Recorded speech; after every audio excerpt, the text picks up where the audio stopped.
if running is this integral ancestral heritage that we have, then we should see some evidence in prehistory that this is what benefited us throughout evolution. So at the same time that I was coming out of the canyons with this interest in what the Tarahumara were doing, I discovered that there were scientists in Utah and at Harvard University who were looking at this model of human beings as the greatest distance runners on Earth. And their idea is simply this, that humans as the biggest sissies that nature has ever produced, with no weapons and no particular strengths or abilities, yet somehow we've come to dominate.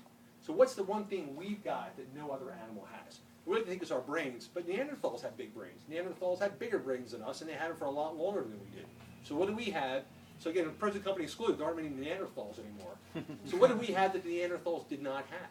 What do we have that other animals don't have? And what they discovered is that we are actually physically equipped to be the greatest distance runners on planet Earth.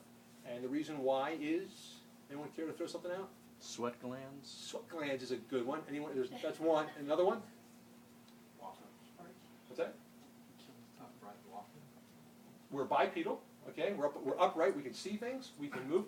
We vent heat by perspiration, not by respiration. If you want to chase a horse to death, did you do the man versus horse? I did. How'd you make out? Oh, some horses whooped me, some horses didn't. You don't mind me asking, what's your current age, if you don't mind me asking? 56. Okay, 56-year-old man goes out into Arizona and can outrun horses in a 50-mile race. The reason why is because at a certain point, a horse has a choice. It can either breathe or it can cool off, but it ain't doing both at the same time.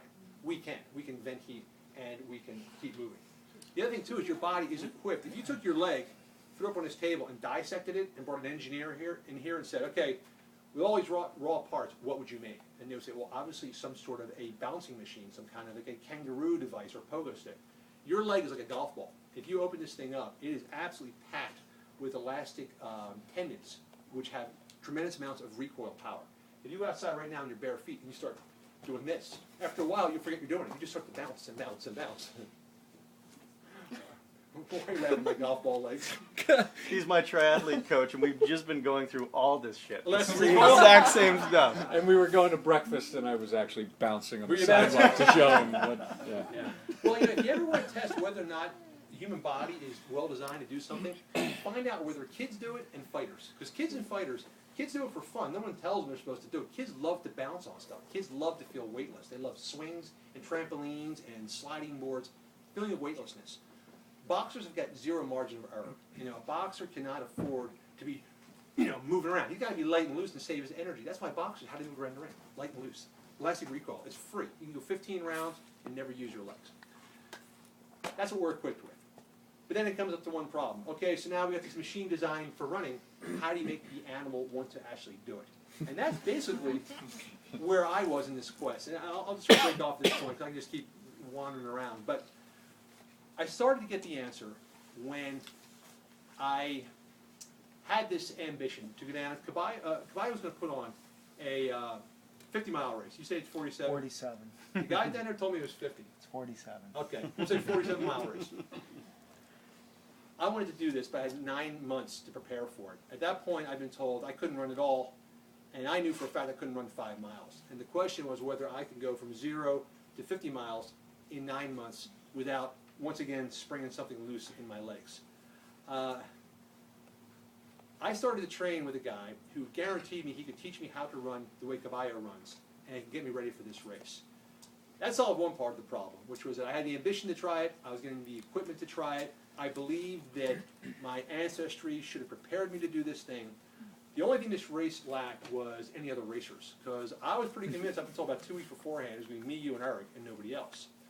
And almost literally at the last minute, people started checking in and saying they were interested. One of them was Scott York, probably the greatest ultra runner in history, definitely of our times.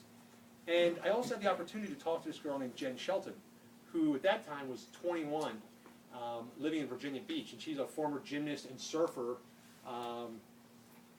Well, she's never convicted, but 2-time acquitted twice for a simple assault and public indecency. And I was interviewing her for an article for Runner's World magazine. And that was the time when I started to get a gleaning of what could actually make people want to do this thing, which we are supposed to be genetically designed to do, but yet so many people find it so unpleasant.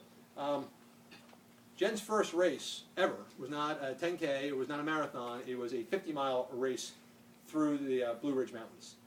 Her third race of her life was a 100-mile race, where she broke the course record by 3 hours, even though she stopped off to eat some pizza and Mountain Dew at the 50-mile mark. Also did a handstand and was shadowboxing at the 50-mile mark. So I called her up to do this article for Runner's World magazine about why it is that like a cute 21-year-old is spending her Saturday nights running through 100 miles through the woods. And I said to her this, so why not marathons? Don't you think you could qualify for the Olympic trials?